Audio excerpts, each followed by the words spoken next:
Can I rate the Osama Son tape? The Osama Son tape, I'd say I liked it. But here's the thing.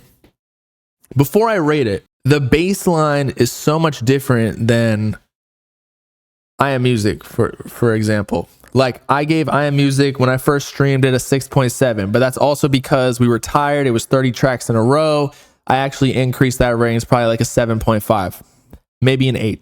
But for like Osama Son's album, I'm not going to give it the same baseline as I Am Music does, where I have high expectations for Carti because he has a nearly flawless discography. Whereas Osama Son is like, I'm kind of comparing it to Brain Rot here and his peers, aka like Netspend, and like who else in the underground really has motion, the same motion. So if for an underground album, I also give it like a 7.5, whereas I would give his Osama Season EP or whatever it was, because it was a shorter project, I give that like low key a 9.5. Jump Out was pretty good. I really liked it. Don't get me wrong, but like I don't think it was as good as his earlier stuff, or even what was the other project that he dropped with the Future Vaemont hoodie on it? Flex Music was pretty good too. I'll give that like a 9. I'll give Jump Out like a 7.5.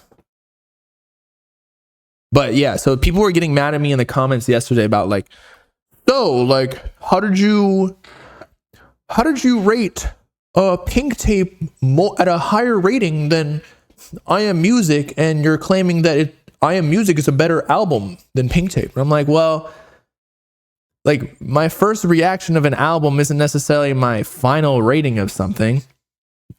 And also, you kind of off your first listen, especially if I'm streaming, I start reading chat. I kind of get like swayed one way or the other. And then also you fall into the hype a little bit. Like Uzi finally dropped Pink Tape after waiting so long since Eternal Take for the first project, the first solo project that is, since then. But no, like that project just simply wasn't as good as I Am Music. And as we saw, Pink Tape sold 150K and I Am Music sold 250. Now, sales doesn't necessarily equate to quality, and I could be falling in the hype here too, but my rating has actually gone up after the first listen, whereas Pink Tape, my rating went down, because really the only songs that I listen to still for Pink Tape is what? Flooded the Face. I think that's the only one, but that was a Love Is Rage 2 throwaway or an Eternal Take one, whatever it was. So like, I don't really count that as Pink Tape. There are some other songs on there like Mama, I'm Sorry. Or is that even on there? Or Days Come and Go, Rehab. What project is Mama, I'm Sorry on? Is that on? Yeah, it is on here too. Yeah. No, Pink Tape, look, I overly hate on Pink Tape. I can't lie. It was actually not bad. It wasn't bad. But it was all over the place. It just felt like a compilation of songs on there. Like, it did not need to have ultra hard metal rock songs on there with like a Love Is Rage 2 song to start it off, and then like you know what I'm saying, and then singing like melodic Uzi on there. Like, it's just all over the place. Somebody, Mike Dean or like Don Cannon or whatever, they need to step in and like really executive produce these projects.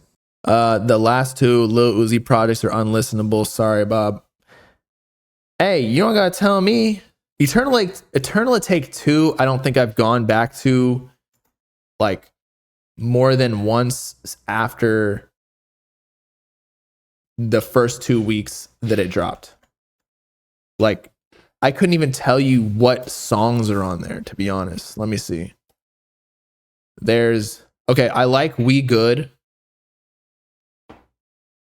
Everything else, Chill Bay, or no, Perky Sex. Yeah, that's a good song too.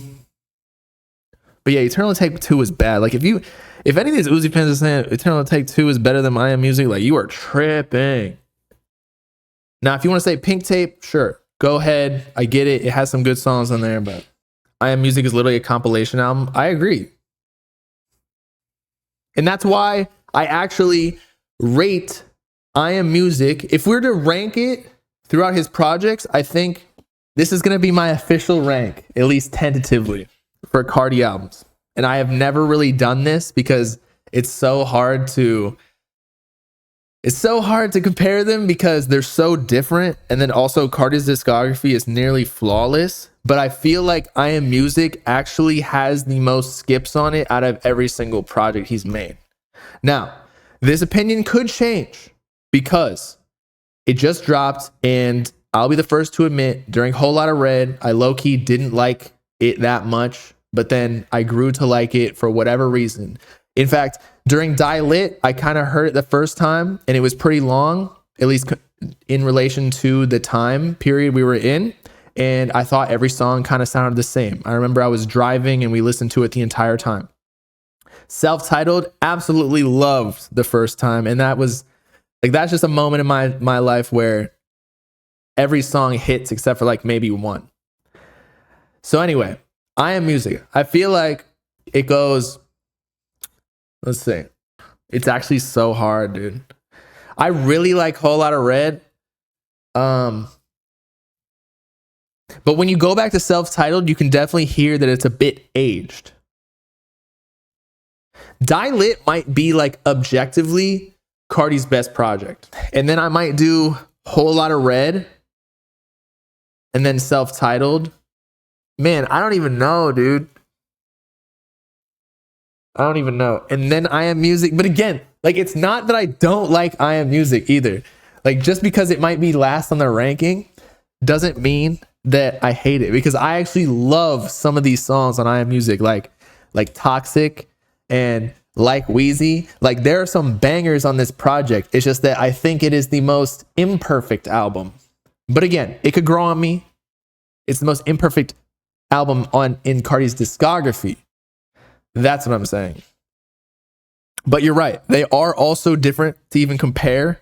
But I just thought that I'd give y'all that ranking, because I do get asked that a lot. And I see it on Twitter where people are like trying to rank it, and it's like nearly impossible. Now, for like Uzi, it's so much easier. Like, it's like Love Is Rage 2. And then I would do Lil Uzi Vert vs. the World. And then I do Love Is Rage. Then I do Eternal Take.